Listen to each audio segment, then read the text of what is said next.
en ese sentido, lo que está planteado acá es, bueno, nosotros vamos a ir siguiendo como una serie de etapas. Tenemos en primer lugar una noticia que sería Profe, esto, una mala... Sí, se dejó de compartir la pantalla.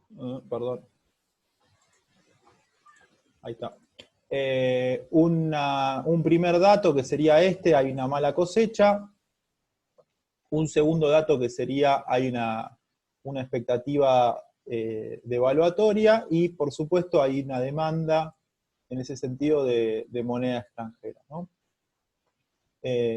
Acá está más o menos comentado, supongamos que el sector privado tiene dos alternativas, lo que les preguntaba, tasa de interés en pesos y dólar, eh, y que dada esa tasa de interés, por determinado motivo, se produce un incremento de las expectativas de devaluación, entonces los activos en dólares se van a volver más atractivos para el público en general. Lo que posiblemente incremente la demanda en moneda extranjera. Ahí un poco lo planteaba Hernán cuando estábamos recién viendo algunas otras cuestiones. Es bueno, yo acá ante este escenario lo que puedo hacer es meto una LEVAC, ¿sí? Meto una LEVAC y salgo a romper el mercado con una tasa de interés que frene esta expectativa devaluatoria. Digo, no se vayan al dólar, vengan para acá, que yo pago un determinado tipo de interés. Eso no está planteado en el ejercicio, pero bueno, tengámoslo en cuenta. Digo que el que está mirando la economía tiene ese tipo de posibilidad de decidir. Acá hay una pregunta que es bastante, como parece bastante sencilla, pero después no es tan claro en el momento de pensarlo. Digo, ¿cómo es que yo aumento la demanda de moneda extranjera?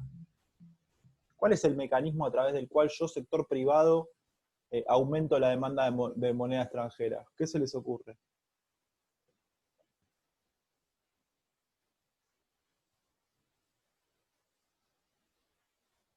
Puede ser bajando los impuestos a las importaciones. Vamos al esquema que estamos planteando ahora, que es, Ah, vos perdón. tenés dos alternativas de inversión. ¿Cómo haces vos para presionar sobre el incremento y aumentar la demanda de moneda extranjera? Concretamente, digo, más allá de la especulación, ¿cómo vos lo operás eso?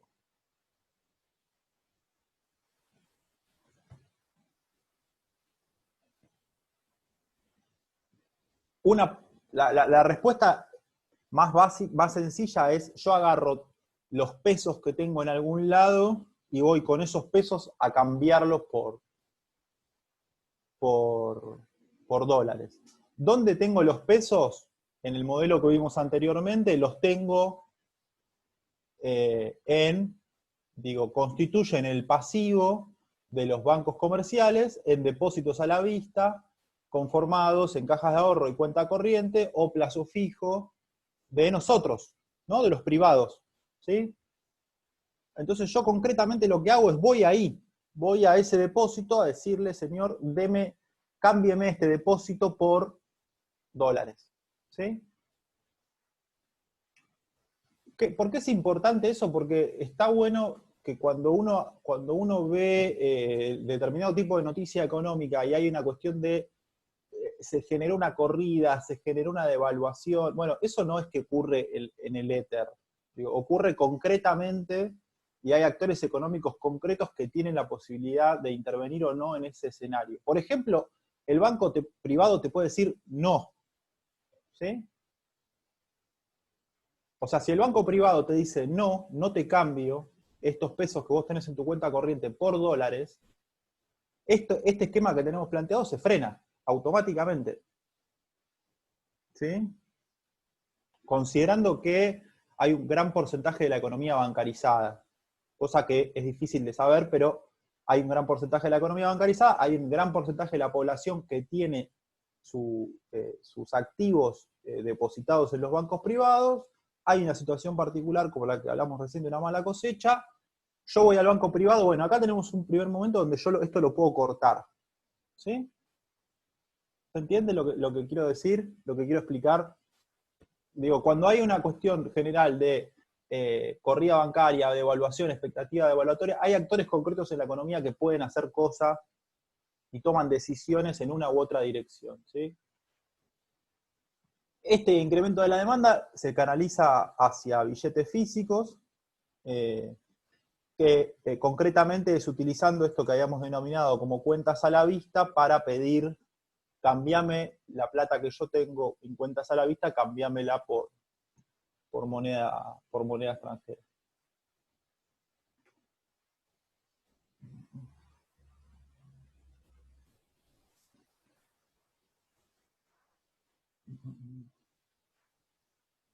El modelo que planteé recién de voy al banco y le digo, cambiame la plata que yo tengo en la cuenta corriente por dólares, y el banco me dice no, es el modelo actual.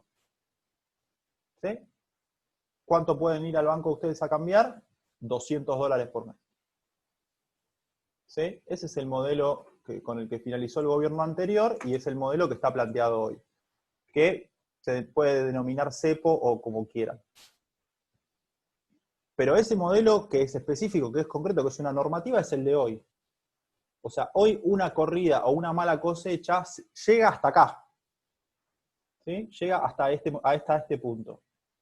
Perdón, al anterior, acá, cuentas a la vista.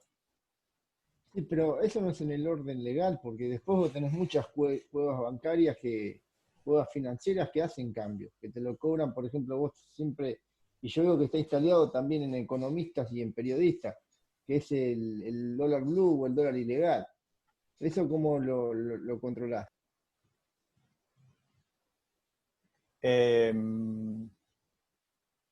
Bueno, ahí hay una pregunta que es ¿qué volumen real es eso, no? ¿Cuál es el volumen real de la economía que circula por ese sector? Yo no tengo el dato, digo, pero hay que tener cierto cuidado en relación a esa estimación. Nosotros vimos en todo el esquema que venimos viendo hasta ahora que existe una determinada normativa de registros contables. Digo, que lo que sale por un lado tiene que entrar por el otro, que hay un modelo de compensación planteado, digo, en este esquema de debe y haber en las empresas privadas, y que no es tan sencillo que yo genere un flujo de dinero paralelo que me permita ir a una cueva y cambiar parte de los activos de mi empresa por dólares que no los puedo registrar en la cuenta tampoco. ¿Se entiende? No, porque a mí lo que nunca me quedó en claro, porque por ejemplo yo entiendo, vos decís, bueno, el peso y el dólar, uno dice, bueno, el valor que tiene por el respaldo que tiene, pero hay una contabilidad de eso. Lo que es el mercado negro de los dólares, la cueva financiera, te dice, bueno, el dólar blue, no sé, 125 pesos. ¿Dónde está el registro? ¿Quién es el que le pone el valor? No, digo, ahí lo que hay es un relevamiento de lo que sería el mercado de la ciudad de Buenos Aires, digo, que es el mercado informal más importante del país, digo, en términos de divisas. Ahí hay un relevamiento por ese lado. Ahí me preguntan si el dólar blue es el de las cuevas. Pero yo lo que pregunto es, lo que a mí me interesa que quede como arriba de la mesa es, el problema no es solamente que es ilegal, sino el problema es saber cuánto es. Porque si uno le da a eso que es ilegal un valor de que es una variable de la economía que puede modificar todo lo que estuvimos viendo hasta recién y todo lo que vimos antes, es una cosa. Y si uno dice, no, mira, esto es marginal, este mercado ilegal es marginal, pero sin embargo los sectores de la economía se están guiando por un dato marginal, ahí está el problema. ¿Sí? ¿Qué pasa? Porque yo veo todos los noticieros y a la hora de pasar referencia al dólar te ponen el dólar turista, el dólar común y el dólar blue. Y Sí. cualquier noticiero, ¿eh? Y te hablan los periodistas y hablan entonces como que le dan un marco de institucionalidad a eso. Sí, Hay que estimar eso, o sea, hay que tener una noción de qué volumen implica. Digo, si es significativo o es marginal, y sin embargo, siendo marginal, impacta en la economía, que es lo que para mí pasa. Es un mercado que es marginal, al lado de lo que es el mercado formal, que es mucho más poderoso y más en volumen mayor. Cuando hablo del mercado formal, hablo de las operaciones que hacen las empresas, las 20 empresas más grandes de la Argentina, los procesos de liquidación de exportaciones de las 10 cerealeras más grandes. Digo, de eso hablo, no de las transacciones formales que hacemos nosotros en el banco cuando compramos o hacemos un depósito. Digo, el movimiento de dinero que generan las exportaciones en la Argentina, al lado del movimiento de dinero que genera el dólar blue en el centro de Buenos Aires, ahí digo, hay una diferencia. Estamos hablando de miles y miles de hectáreas de exportaciones y estamos hablando de, bueno, un determinado mercado de comercio ilegal de divisas. A lo que iba yo antes de todo esto era que el cepo y la situación de la economía hoy plantea que ese aumento de la demanda extranjera en la economía se frena acá, que es cuando yo voy al banco y solamente puedo comprar $200, ¿no?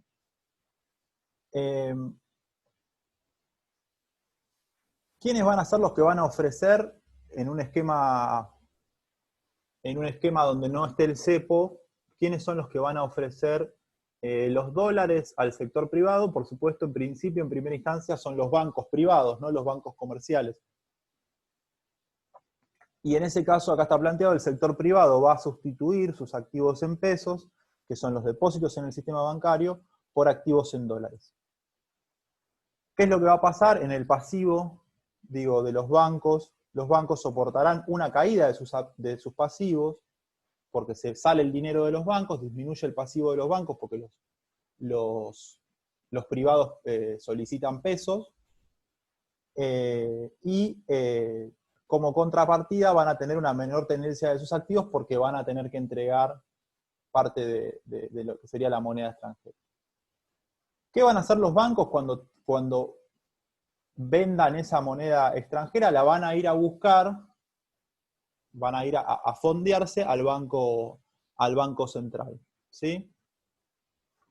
Este proceso, que es la caída de activos en moneda extranjera, la demanda de moneda extranjera por parte de los bancos, genera lo que se llama como si fuera una demanda agregada, que ahí sí es donde nosotros ya estamos en un problema más de tipo macroeconómico, que es cuando hay una demanda, ya no del sector privado en la necesidad de conseguir dólares, sino hay una demanda de los bancos privados de salir a cubrir y a comprar dólares.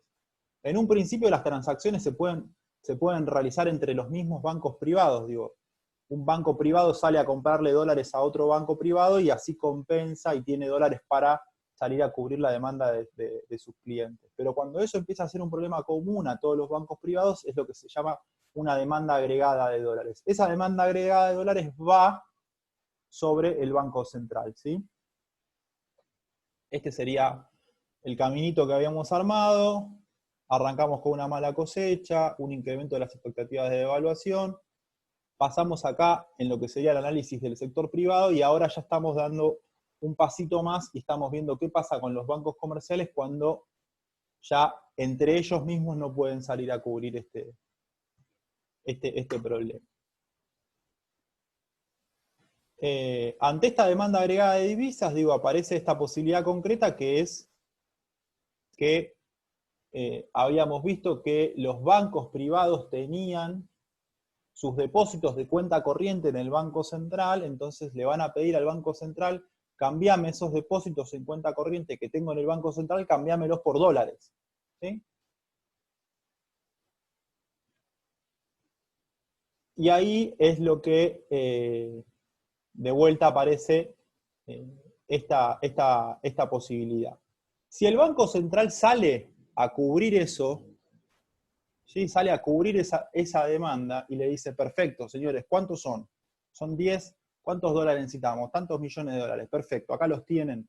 Y sale a cubrir esa demanda de dólares, probablemente no haya ningún tipo de problema en el precio de la divisa. ¿sí? No va a haber una modificación del tipo de cambio, porque la película inició en el punto 1 cuando la vimos, con el problema de la mala cosecha, se generó una demanda en el sector privado, ese sector privado fue al banco, encontró sus depósitos, cambió sus depósitos por dólares, el banco privado no le dijo que no, como sucede ahora, le dio los dólares, los bancos privados fueron al Banco Central, le dijeron, dame los dólares que tenés a cambio de los pesos que yo tengo depositado acá, el Banco Central se los dio, estamos perfectos, ¿sí? No hubo corrida bancaria, no hubo corrida del tipo de cambio. ¿Me siguen? Lo expliqué muy rápido. Chicos. No, por ahora. ¿Se entiende? Sí. El esquema normal de funcionamiento de la economía, o de una economía que no tiene problemas de dependencia tan agudos como tiene la nuestra, es este. Hay un dato malo de la economía, se genera un proceso de cambio de decisiones en las decisiones de los actores económicos. Che, no quiero tener más mi guita en pesos en el banco, la quiero tener ahora en dólares. Perfecto, señor, acá tiene sus dólares. Señor Banco Central, deme dólares porque acá el sector privado me está pidiendo dólares. Perfecto, sector bancario privado, acá tiene sus dólares. Cerramos el circulito, el dólar y el peso siguen valiendo lo mismo. El problema pasa cuando esa demanda agregada del sector privado sobre el Banco Central no encuentra respuesta en el Banco Central. Cuando no encuentra respuesta en el Banco Central, los bancos privados tienen una alternativa, que es la que está siempre en juego en una economía de libre mercado, que es subirle el valor al dólar para aminorar esa demanda. ¿Sí? Digo, en la medida que sea cada vez más caro el dólar y sea más difícil adquirirlo, eso, bueno, digo, genera una modificación en el comportamiento del sector privado, que le permite al banco privado salir a cubrir esa demanda porque la cobra más cara.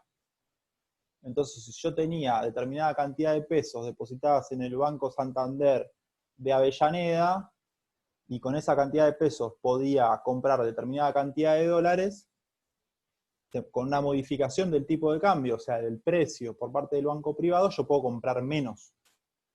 Y el banco privado me va a dar menos dólares y va a tener un problema distinto en relación a la liquidez de esos dólares, ¿sí? O sea, tenemos dos posibilidades. Una es que está todo bien y el Banco Central me da los dólares, y otra es, el Banco Central no me da los dólares, entonces yo le subo el precio. ¿Sí? Y eso es una devaluación. ¿Sí? Que es una modificación en el precio de aquello que me están pidiendo. ¿Estamos? Profe, entonces el precio del dólar lo fijan los bancos privados, ¿no? En realidad no, porque hay una normativa en Argentina, esa normativa cambia constantemente. En una economía de libre mercado y de libre intercambio de las divisas, es el flujo de la oferta y la demanda, en la cual sí participan los bancos privados, el que fija el tipo de cambio. Pero por lo general hay organismos que regulan ese tipo de cambio. O lo hacen por normativa, fijando el tipo de cambio oficial, o lo hacen económicamente, inyectándote dólares o inyectándote pesos o generando instrumentos financieros para regularte esa modificación, ¿sí? Sí, sí. Eso es. O hay una normativa en la cual si yo estoy incumpliendo la normativa, me sacan la credencial o la cédula para poder comerciar, como sería si soy un banco privado. Entonces ahí me congelan como jurídicamente o me congelan económicamente con determinado tipo de mecanismo financiero, ¿sí? O sea, hay distintas alternativas para regular este tipo de problemas, ¿no? La economía que está planteada hoy es una economía más agresiva desde el punto de vista jurídico. No podés comprar más de $200. Y si el banco te vende más de $200, le cierran la sucursal. Es como bastante concreto, no hay mucha cuestión. En otro momento de la economía, cuando levantaron el cepo cambiario en el 2016, la disputa por el tipo de cambio era financiera. Era LEVAX, inyección de pesos, deuda con el Fondo Monetario, deuda con los privados, ¿sí? Y con eso regulaban el tipo de cambio. Va a ser muy largo, si no. Vamos cerrando. ¿Hasta acá se entendió la idea? De más o menos hasta dónde podemos llegar. Y, Sí.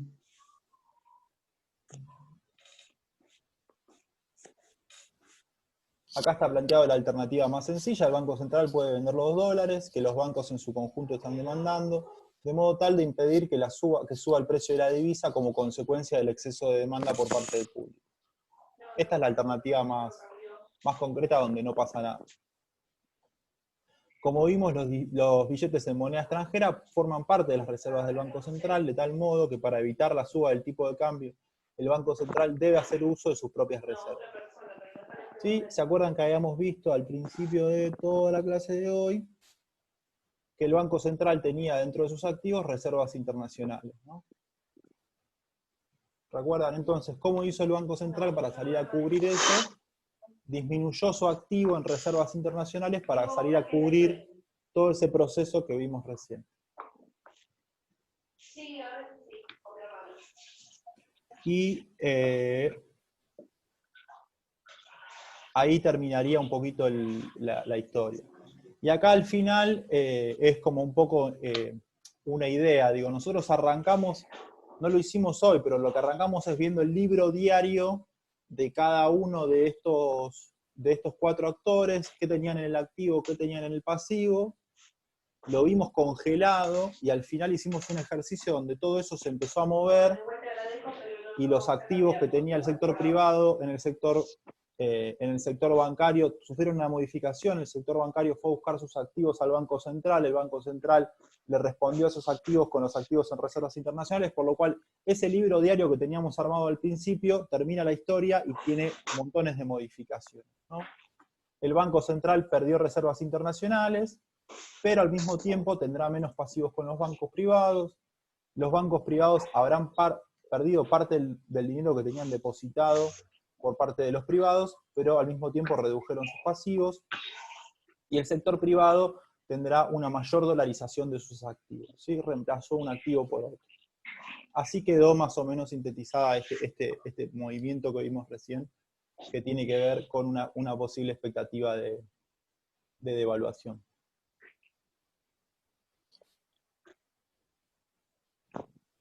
¿Se entendió más o menos? Sí. Sí, profe. Profe, entonces, cuando tengamos que registrar en los libros de contabilidad pública, ¿tendríamos que hacer ese tipo de movimientos? Sí, la idea más que nada es que lo entendamos conceptualmente. Después, si quieren, hacemos la cuenta. Les propongo una alternativa para que puedan hacer, es si quieren armarse este esquemita de activos y pasivos para cada uno de los 4 sectores que vimos, lo pueden hacer.